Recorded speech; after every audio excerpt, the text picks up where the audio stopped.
Hi, today I'm going to show you how to make king cakes, aka Galettes des Rois. So I'll show you how I usually make them to share with my students. So here are the ingredients that you'll need to make two different cakes.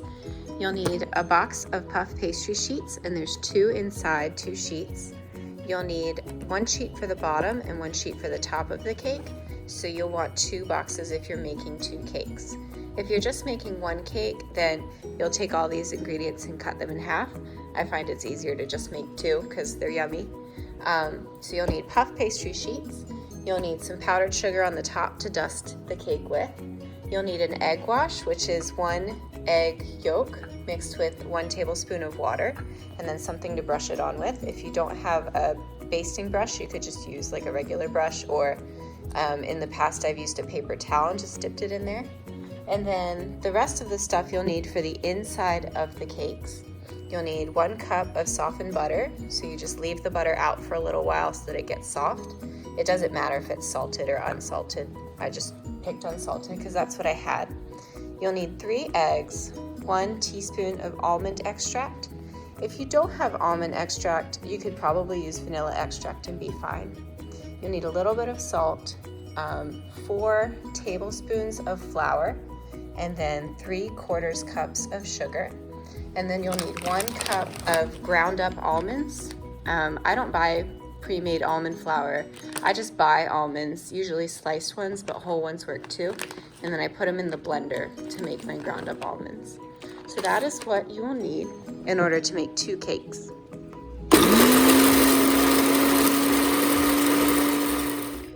So this is what your almonds should look like after you've put them in the blender for a little bit.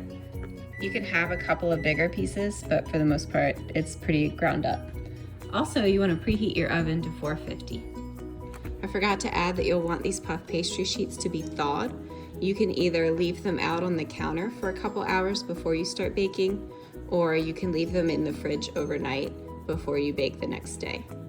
Or if you forget, like I did, you just leave them out for a while and hope for the best. If they're not thawed, then they're more likely to crack. So that's why you want them to be soft and not freezing anymore. You'll also want something to put in your cakes as the fève, or the little fava bean that's hidden inside. The person that finds the fève becomes the king or queen for the day. Usually I just go to Michael's and get like little beads and trinkets and stuff from the jewelry section. But if you don't want to do that or have a friend break a tooth, I also recommend just using some kind of dry bean. And don't forget to warn your guests ahead of time that there's something in the cake and that they have to be careful when they're biting into it. These are just dried black beans, but any kind of bean will work. So the first step is to combine all of the ingredients for the filling, the frangipane, inside of the cakes. I don't think it matters what order you do this, so you'll just mix everything from the second half of the recipe together.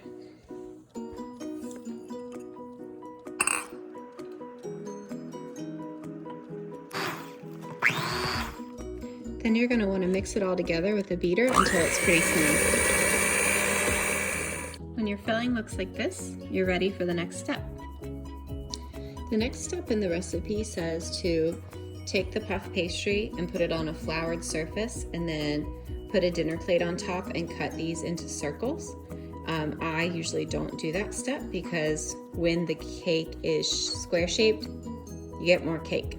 If you cut off circles, if you cut it into circles, you lose all of this. For a more traditional looking Galettes des Rois, I do recommend cutting into a circle. If you prefer more cake, then don't. The recipe suggests that you use parchment paper. That's what I always use, but I didn't realize I didn't have any today. So we're gonna try aluminum foil. We'll see how it works. If you don't have parchment paper, aluminum foil could work. Just make sure that you've put a little bit of olive oil on the aluminum foil so that the cake doesn't stick to it. So then you're going to take your squares or your circles and put 1 layer down. If you're making just 1 cake, you'll do 1. If you're making 2, you'll use 2 different baking sheets. It's important that the puff pastry is thawed out. Otherwise, when you unfold it, these little parts where it was folded will start to crack. So do make sure that you give your puff pastry a little bit of time to thaw before you unfold it to put it on the paper. The next thing you're gonna do is take your filling and put half of it in each of these squares. Put it in the middle and then spread it out to about 1 inch from the edges. Don't go all the way to the edges or else your cakes will overflow.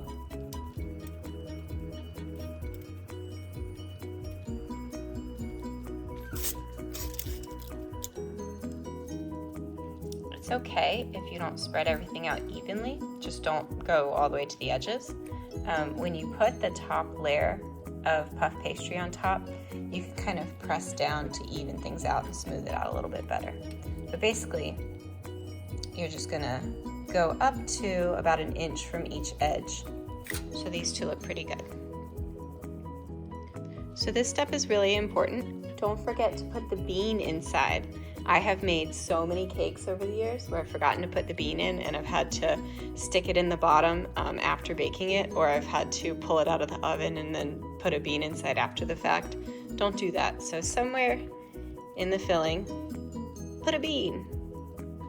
Take your egg wash, aka 1 yolk of an egg mixed with 1 tablespoon of water, and you're gonna brush, either use an actual clean paintbrush or a fancy silicone brush or a paper towel dipped in the egg wash mixture, or you could even use your fingers if they're clean. Please make sure they're clean. And you brush along the edges of your cake. This is going to help seal it while it's baking. Okay, these are all done. You are going to want to have a lot of egg wash left, so it's okay if you don't use it all. You're going to use the leftover egg wash on the top of your cakes. Now you're going to take the second piece of puff pastry and you're going to lay it on top, whether it's a circle or square. You're going to lay it so that it is right on top of your cakes. So you'll lay the second layer of puff pastry on top of the first, and then you're going to want to squish the edges together with clean hands. And here's the #1 mistake that I make when I make these. You don't want anything to seep out of the sides, so try to avoid that if you can. What happens is when you're baking it, all of the filling sometimes can come out of this one hole, and then you have a really flat cake and a whole bunch of burnt filling on the side. It doesn't ruin your cake, you just take away the burnt filling and everything's fine. But if you can avoid that problem, so what I'm gonna do is try to just get that back in there or wipe it out and try to avoid having any more spills. So you're going to want to really press it down so that everything is sealed. It's okay if it doesn't line up exactly. You could even fold that little edge over if you wanted to. The reason my bottom piece is so much bigger than the top is because these slices, these sheets of puff pastry, I didn't let thaw for as long as I should have. So that's why they're smaller. So you'll press all the edges, try to avoid having any more leaking out of the side, and get it nice and sealed.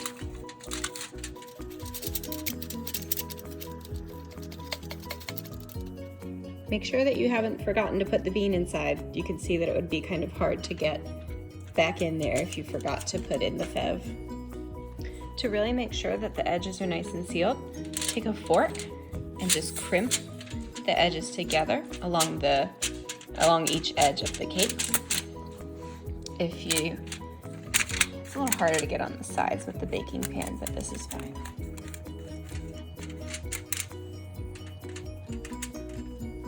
So the edges are all sealed and crimped and ready to go. Here's the fun part. You take a butter knife and you can lightly trace a design on the top. Make sure not to actually pierce the puff pastry, so don't dig too deep in there. And you could make all sorts of designs. I'm just gonna do crisscrosses on this one, but you could draw something, you could put your initials. I'll try to draw a little crown. We'll see what it looks like when it's actually cooked.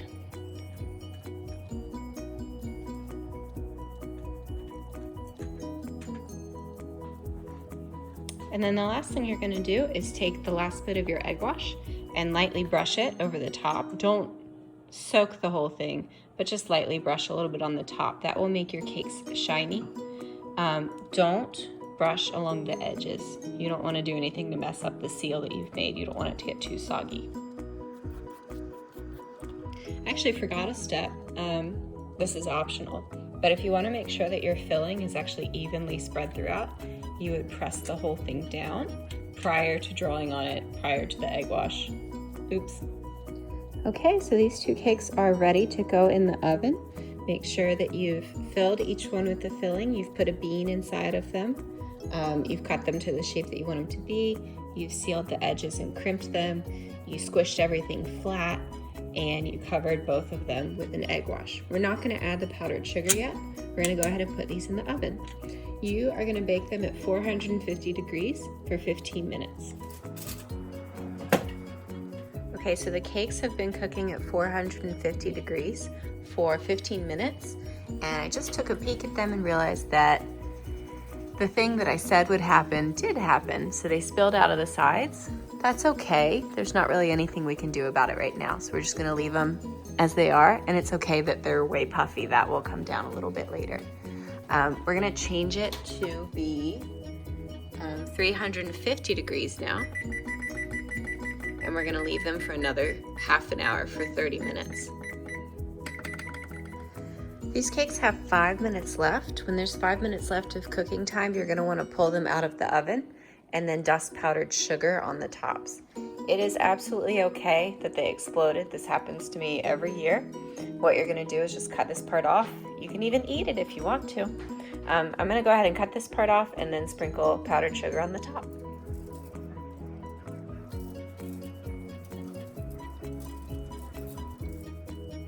Okay, and then put them back in the oven for 5 more minutes. They're all done. This is what they should look like, except usually they're a circle. I just prefer square ones because more cake. Once they've cooled, you're ready to start eating. Share them with friends and family, and whoever gets the little fève inside is king or queen for the day. They get to choose a queen or king to reign with them, and I hope that you enjoy.